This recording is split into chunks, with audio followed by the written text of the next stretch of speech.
Good evening. My name is Mr. Sanford, and I will be your child's 10th grade math teacher. First, I want to thank you all for joining us this evening. It really does mean a lot. A little bit about myself. I am a big math and science person, always have been ever since I was young. I also, ever since I really got interested in sports, I've enjoyed sharing my knowledge, my information, carried that over into teaching, and now I really do have a passion for teaching young people. A few things that we're going to talk about today, just classroom expectations, some of the things we're going to learn this year, how I'm going to help your students prepare themselves for math and beyond.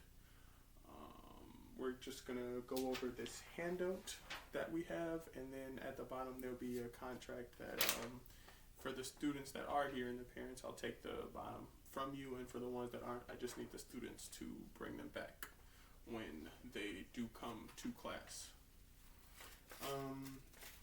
This year we will be learning some basic but a little bit advanced math concepts that will help prepare you for higher level math, STEM, and Algebra 2.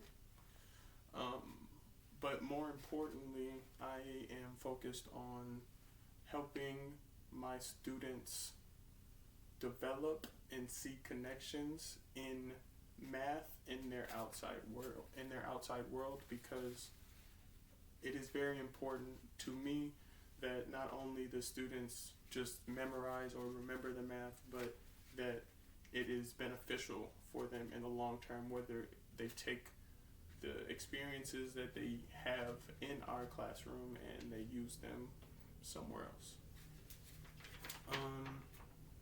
Next, we're going to go over our rules in our handout. Sorry. Can't really see it. Just follow along. First rule, I need all my students to be respectful of all. It can be frustrating, struggling sometimes, and I do want all of my students to understand that we're all in this together, and everybody has times where they struggle, even the teacher. So I don't want them to take it out on their peers or anything of that nature. The next rule, give your best effort.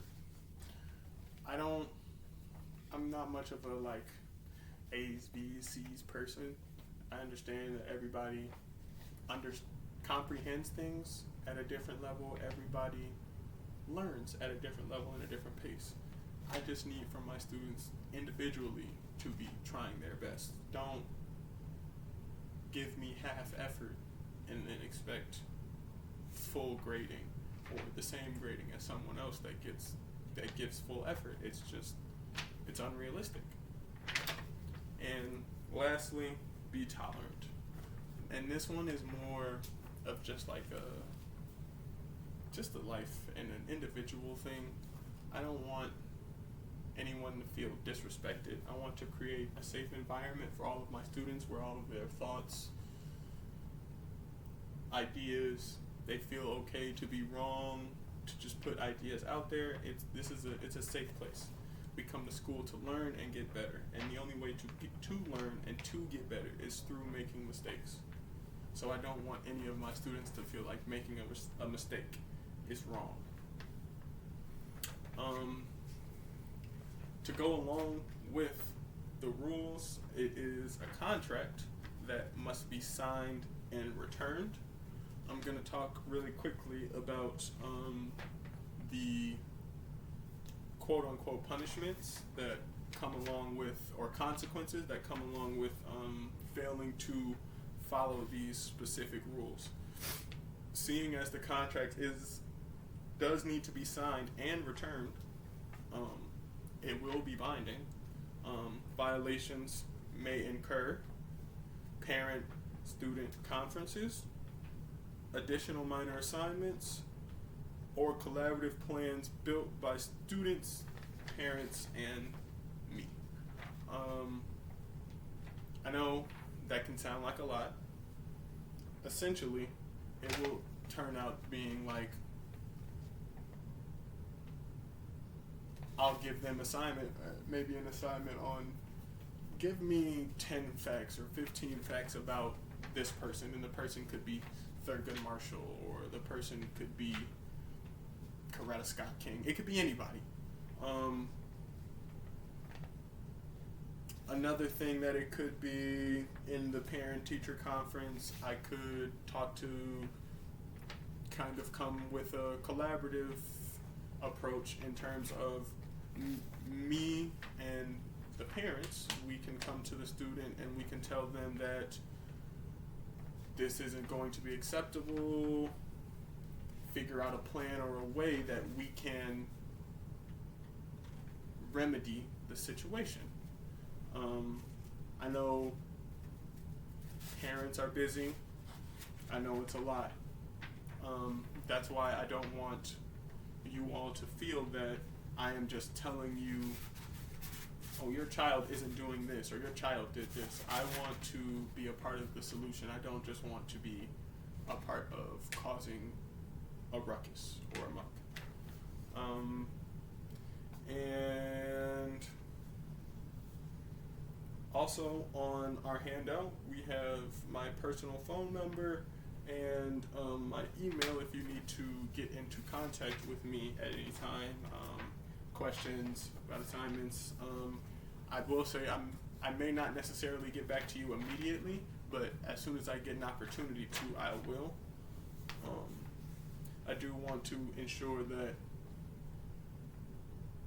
everyone in my classroom and all of my students, all of my parents understand that it is a team effort, that 100% goes into my educational philosophy, which is very much rooted in progressivism. For those who are asking what that is, essentially, I feel the importance that it is that students take ownership and control of their education.